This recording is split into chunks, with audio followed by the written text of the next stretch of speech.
Mean राशि के जातकों, आप में से कई इस समय ऐसा महसूस कर रहे होंगे कि आप पूरी ईमानदारी और मेहनत से अपने काम में लगे हुए हैं, फिर भी जैसे सारी परेशानियां आपके पीछे लग गई हों। मेहनत तो आप कर रहे हैं, लेकिन उसका फल किसी और के हाथ लगता दिख रहा है। आपकी नीयत साफ है, आप सही मार्ग पर हैं, पर फिर भी लोग आपको गलत समझ रहे हैं। ऐसे में जरूरी है कि आप खुद को समझें और स्थिति को संभालें। 18 मई 2025 को केतु देव की राशि परिवर्तन होने जा रही है, जो पिछले 1.5 साल से आपके वैवाहिक जीवन, व्यवसाय, रोजमर्रा के आय, व्यापारिक रिश्तों और विदेश संबंधी मामलों पर प्रभाव डाल रहा था। विदेश में रहने वाले मीन राशि वालों पर भी इसका असर खासा देखा गया। अब केतु एक नए भाव में प्रवेश कर रहे हैं, जो न सिर्फ आपको चुनौती देगा, बल्कि सुरक्षा और स्थिरता की उम्मीद भी जगाएगा। इस बदलाव के साथ नए अवसर और संतुलन आपके जीवन में आ सकते हैं, बशर्ते आप धैर्य और समझदारी से आगे बढ़ें। आज हम मीन राशि के जातकों के लिए एक बेहद महत्वपूर्ण और उपयोगी चर्चा लेकर आए हैं, जिसमें हम विस्तार से समझेंगे कि इस समय आपको किन बातों पर खास ध्यान देना चाहिए और कहां सतर्कता बरतनी जरूरी है। इस वीडियो में हम यह भी जानेंगे कि किन क्षेत्रों में केतु की कृपा और आशीर्वाद आपके लिए सौभाग्य लेकर आ सकती है। साथ ही उन लोगों के लिए खास उपाय बताएंगे जो इन ग्रह प्रभावों को गहराई से महसूस कर रहे हैं। यदि आप उन लोगों में हैं जिन्हें ये फलादेश ज्यादा प्रभावित कर रहे हैं, तो केतु की उपयुक्त रेमेडीज अपनाना आपके लिए अत्यंत लाभकारी साबित होगा। तो बिना समय गवाए सीधे अपने मुख्य विषय पर चलते हैं। आपको जानना जरूरी है कि 18 मई को एक महत्वपूर्ण ग्रह परिवर्तन हुआ है, जिसका असर आने वाले 1.5 साल तक आपके जीवन के कई पहलुओं पर देखने को मिलेगा। इसलिए इस बदलाव को समझना और उसके अनुसार चलना आपके लिए अत्यंत आवश्यक। चाहे आप मई, जून, जुलाई, अगस्त या दिसंबर में इस वीडियो को देखें, ये हर वक्त आपके लिए बेहद उपयोगी साबित होगी, क्योंकि इसमें बताए गए तथ्य न केवल आपके जीवन से मेल खाएंगे, बल्कि आपको जरूरी सावधानियां भी समझाई जाएंगी। वर्तमान में केतु मीन राशि के 6ठे घर में प्रवेश कर रहे हैं, जो ज्योतिष में तिर्क भावों में आता है, और इसे आमतौर पर शुभ नहीं माना जाता, क्योंकि यह स्वास्थ्य, ऋण, कर्ज, शत्रुता और प्रतिस्पर्धा जैसी चुनौतियों को दर्शाता है। हालांकि जब इस भाव पर पाप ग्रह जैसे शनि, राहु या केतु का प्रभाव होता है, तो ये स्थिति उलट भी सकती है और आपको अप्रत्याशित सुरक्षा और मजबूती प्रदान कर सकती है।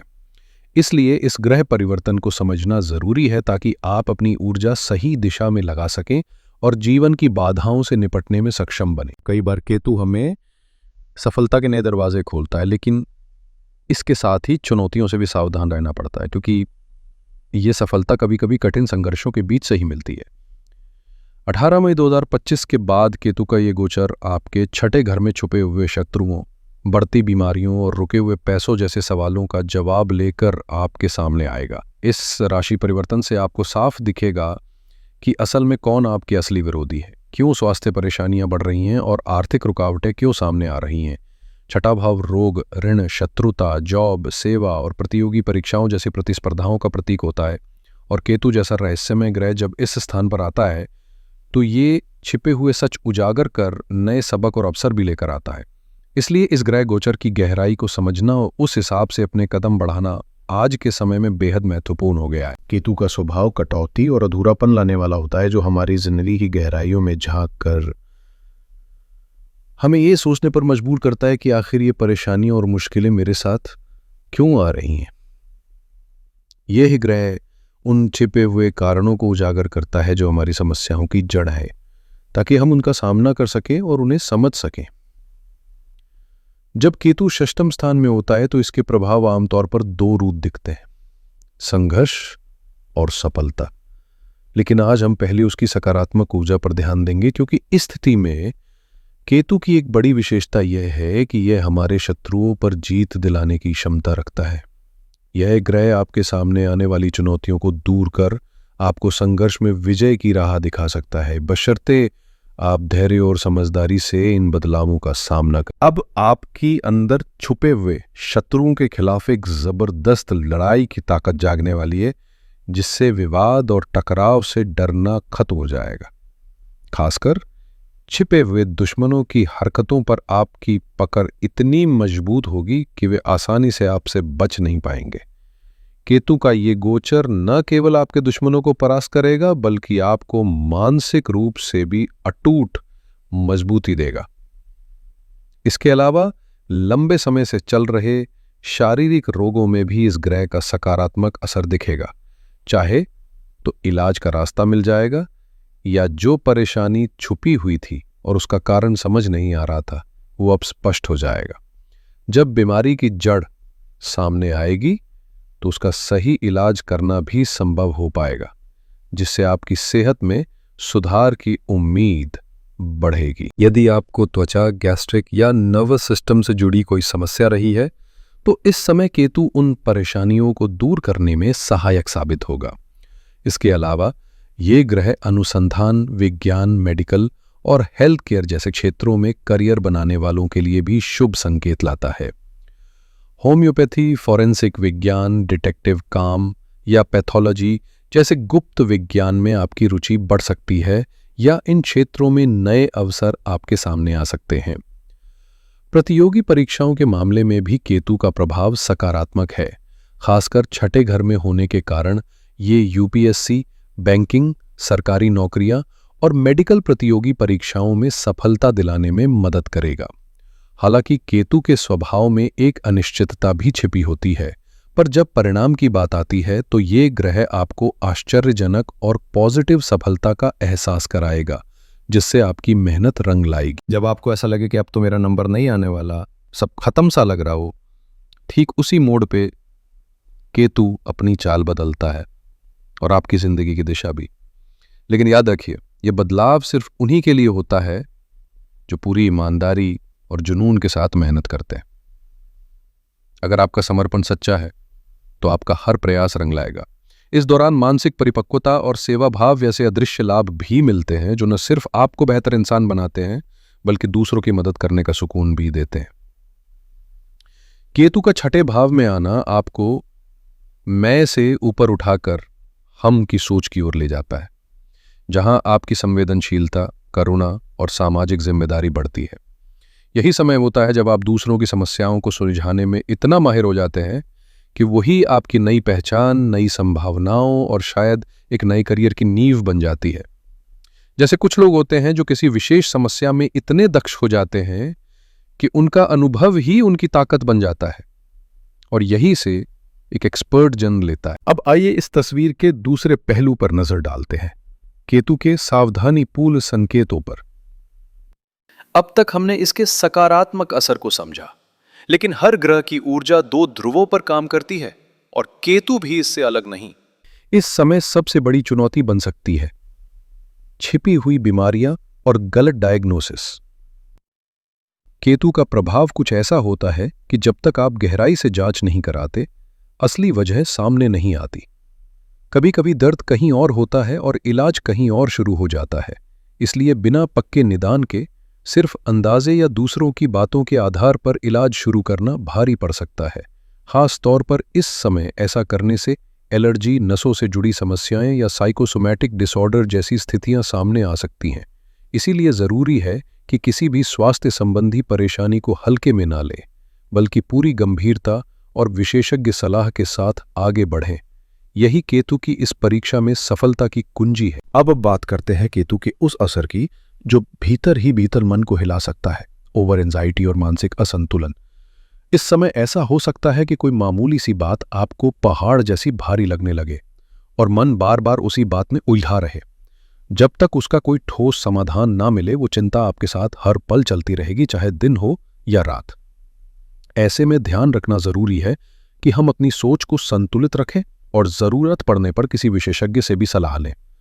केतु का एक और असर देखने को मिलता है कार्यस्थल पर, जहां या तो हम जरूरी चीजों को नजरअंदाज करने लगते हैं या फिर हर काम में वो परफेक्शन नहीं ला पाते जिसकी जरूरत होती है। खासकर नौकरी पेशा लोगों के लिए यह समय चुनौतीपूर्ण हो सकता है, क्योंकि यहाँ छोटी छोटी लापरवाहियां भी बड़े असर छोड़ सकती हैं, जैसे बार बार छुट्टी लेना, ऑफिस के नियमों की अनदेखी करना या समय पर काम पूरा ना करना। इन कारणों से करियर पर दबाव बढ़ सकता है और मानसिक तनाव भी महसूस हो सकता है। इसलिए इस समय सचेत रहना, नियमितता बनाए रखना और आत्मनियंत्रण से काम लेना ही सफलता की कुंजी साबित होगी। इस समय आपके भीतर ये भावना आ सकती है कि जो काम आप कर रहे हैं उस पर कोई मजा नहीं है या उसका कोई भविष्य नहीं दिखता, मानो सब कुछ एक बेमकसद सफर बन गया हो। लेकिन यहीं पर दिमाग और दिल के बीच फर्क समझना जरूरी है, क्योंकि कई बार यह निराशा महज एक मानसिक भ्रम होती है। इतिहास गवाह है कि जिसने लगातार एक ही दिशा में मेहनत की वो आखिरकार मंजिल तक जरूर पहुंचा। ऐसे में सलाह यही होगी कि अपने रूटीन को डगमगाने ना दें और काम को सिर्फ पेशा नहीं, सेवा की भावना से करें, जैसे कि ये आपका कर्तव्य हो। अब बात करियर और अवसरों की करें तो खगोलीय स्थितियां हमेशा नई संभावनाएं खोलती हैं, और जब केतु षष्ठ भाव में आता है तो यह इशारा करता है कि कुछ विशेष क्षेत्रों में आपको करियर के नए दरवाजे दिख सकते हैं। जरूरत है तो बस पहचानने की कि कौन सा क्षेत्र आपकी रुचि और योग्यता के मेल से जुड़ा है। अगर आपने सही दिशा पकड़ी तो आने वाले 1.5 साल या उससे भी आगे आपको अपने फैसले का बहुत ही सकारात्मक और स्थायी फल मिल सकता है, शायद वही जो आपने कभी सोचा भी नहीं था। सबसे पहले बात करते हैं हेल्थ एंड वेलनेस सेक्टर, जो इस समय करियर के लिहाज से एक चमकता हुआ अवसर बनकर सामने आ रहा है। चिकित्सा से जुड़ी हर दिशा, चाहे वो नर्सिंग हो, फिजियोथेरेपी, होम्योपैथी, आयुर्वेदा, न्यूट्रिशन और फिटनेस इंडस्ट्री, हर क्षेत्र में नई संभावनाओं का उदय हो रहा है। जिम ट्रेनर से लेकर डाइट एक्सपर्ट तक और थेरेपिस्ट से लेकर मेडिकल टेक्नोलॉजी तक, आप जिस भी पहलू में दिलचस्पी रखते हैं वहां स्कोप मौजूद है। अब आते हैं दूसरे क्षेत्र पर, जो है इन्वेस्टिगेशन और सुरक्षा से जुड़ा हुआ। पुलिस, सेना, इंटेलिजेंस, डिटेक्टिव एजेंसियां, साइबर सिक्योरिटी और फोरेंसिक साइंस जैसे क्षेत्र भी इस समय नई प्रतिभाओं की तलाश में है। यहाँ तक कि मेडिकल इन्वेस्टिगेशन से जुड़ी पैथोलॉजी और रिसर्च लैब्स में भी करियर की मजबूत संभावनाएं दिख रही हैं। कहने का मतलब यह है कि यदि आप किसी गहन, विश्लेषणात्मक और सेवा प्रदान क्षेत्र में अपना भविष्य बनाना चाहते हैं तो ये समय आपके लिए निर्णायक साबित हो सकता है। बस जरूरत है सही रुचि पहचानने और उस दिशा में समर्पण के साथ आगे बढ़ने। तीसरे नंबर पे बात आती है सेवा क्षेत्र। ये एक ऐसा क्षेत्र जो दिल से जुड़कर काम करने वालों के लिए दरवाजे खोल रहा है। चाहे बात मानव कल्याण की हो या बेजुबान जीवों के हक की, एनजीओ से जुड़ी संस्थाएं इस समय न सिर्फ तेजी से आगे बढ़ रही हैं बल्कि समाज में ठोस बदलाव लाने का जरिया भी बन रही हैं। अगर आप किसी सामाजिक मिशन के साथ जुड़ना चाहते हैं या खुद का कोई सेवा संगठन शुरू करने का सपना देख रहे हैं तो ये वक्त आपके लिए बेहद अनुकूल साबित हो सकता है। इसके साथ ही सरकारी नौकरियों की तैयारी कर रहे युवाओं के लिए भी यह समय बेहद निर्णायक है, खासकर वे जो प्रतियोगी परीक्षाओं में जुटे हुए हैं। वहीं टेक्नोलॉजी और रिसर्च की दुनिया में रुचि रखने वालों के लिए data analysis, statistics, physiology, scientific research जैसे क्षेत्र जबरदस्त अवसर लेके आ सकते हैं। केतु की यह स्थिति उन लोगों को विशेष समर्थन देती है जो गहराई से सोचते हैं, रिसर्च में रुचि रखते हैं और सेवा को अपना मिशन मानते हैं। यानी अगर आपका इरादा साफ है और दिशा तय है तो ये ग्रह स्थिति आपके लिए सुनहरे भविष्य की नींव बन सकती है। अगर आप किसी बिजनेस या करियर की दिशा में कदम बढ़ाना चाहते हैं तो सबसे पहली और जरूरी सलाह यही होगी कि अपनी जन्म कुंडली का गहराई से विश्लेषण कराएं, क्योंकि जो अवसर इस समय आपके लिए खुल रहे हैं वे आपकी ग्रह स्थिति पर ही आधारित है। हर ग्रह गोचर केवल घटनाएं नहीं लाता, वो कुछ न कुछ गहरा सबक देने आता है, एक ऐसा पाठ जो आपके जीवन की दिशा बदल सकता है। केतु का छठे भाव में गोचर भी कोई अपवाद नहीं है। यह हमें सिखाने आया है कि जिम्मेदारियों से मुंह मोड़ने से जीवन आसान नहीं होता, बल्कि बार बार उन्हीं कर्तव्यों की ओर लौटना पड़ता है, हर बार और भी अधिक जटिलता के साथ। अगर आप अपनी जिम्मेदारियों से बचकर सिर्फ आनंद और सुविधा की ओर भागते हैं तो समझिए कि भविष्य में वही कर्तव्य और भी बड़ी चुनौती बनकर सामने आएगा। जब तक हम उन जिम्मेदारियों को पूरे मन से नहीं निभाते तब तक ना तो सच्चा सुकून मिलेगा और न ही मानसिक शांति। इसलिए केतु का यह गोचर हमें यह स्पष्ट संकेत दे रहा है, कर्तव्य से भागो मत, उसे निभाओ, क्योंकि वही आपके जीवन की स्थायी संतुलन की कुंजी। केतु इस समय जो सबसे गहरा सबक दे रहा है वो ये है कि अगर आप सेवा भाव से काम करते हैं, बिना स्वार्थ के, दूसरों की भलाई के इरादे से, तो जीवन में तनाव की गुंजाइश ही नहीं रहती। इसके साथ साथ वो ये भी समझा रहा है कि जो भी संघर्ष या चुनौतियां आपके रास्ते में आ रही हैं वे आपको तोड़ने नहीं बल्कि गढ़ने के लिए है। ये मुश्किलें आपको अंदर से मजबूत बना रही हैं ताकि आने वाले समय में आप न सिर्फ स्थिर रह सकें बल्कि अपने जीवन को और भी सरल और सार्थक बना सकें। केतु की एक और गूढ़ शिक्षा ये है कि असली शत्रु बाहर नहीं, भीतर बैठा होता है। वो डर, वो भ्रम, वो मानसिक असंतुलन जो हमें कमजोर बनाता है। जब आप अपने ही भीतर के इन अवरोधों को पहचान कर उन्हें साधना शुरू कर देंगे तो यही छठा भाव आपके लिए तप का मैदान बन जाएगा, एक ऐसी तपोभूमि जहां से आपकी विजय का स्वर गूंजेगा और आप एक नए आत्मविश्वास के साथ जीवन की चुनौतियों का सामना कर पाएंगे। अब आइए समझते हैं कि केतु के नकारात्मक प्रभावों को शांत करने और उसके शुभ फलों में वृद्धि लाने के लिए कौन से उपाय सबसे प्रभावी माने जाते हैं। सबसे पहले मंगलवार के दिन लाल वस्त्र धारण करें, मसूर की दाल का दान करें और यदि संभव हो तो रक्तदान करना भी अत्यंत शुभ फलदायक होगा। इसके अलावा ओम किंग केतवे नमः इस केतु मंत्र का नियमित जाप करें, जिससे मानसिक शांति और ऊर्जा में संतुलन बना रहेगा। साथ ही कुत्तों को भोजन कराना या दिव्यांगों को वस्त्र दान देना भी केतु को प्रसन्न करने के उत्तम उपायों में आता है। अब बात करें विशेष सलाह की, तो इस समय खुद को एक कर्म योगी के रूप में देखने का प्रयास करें।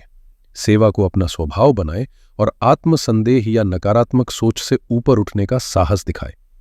साथ ही ये भी एक उत्तम समय है कुछ नया सीखने का, कोई ऐसा कौशल अपनाने का जिससे न केवल आप अपनी क्षमता बढ़ा सकें बल्कि दूसरों की जिंदगी में भी सकारात्मक योगदान दे सकें। यही मार्ग केतु के गूढ़ रहस्यों को समझने और उससे सच्चा लाभ पाने का है। और तो अंततः केतु का ये गोचर एक गहरे आत्ममंथन का अवसर लेकर आया है, जहां आपको अपने ही भीतर छुपे डर, शंका और असुरक्षा जैसे अदृश्य शत्रुओं से आमना सामना करना होगा। ये समय आपको आत्मनिर्भर बनने, भीतर से मजबूत होने और निस्वार्थ सेवा से जुड़ने की प्रेरणा देगा। अगर आप दिल की आवाज को सचमुच सुनना शुरू करें तो ये दौर आपको जीवन के असली मकसद से जोड़ सकता है, उस उद्देश्य से जो केवल भौतिक सफलता से नहीं बल्कि आत्मिक संतोष से परिपूर्ण होता है। प्रिय मीन राशि के जातकों, यह था आपका विस्तृत फलादेश इस विशेष गोचर को लेकर।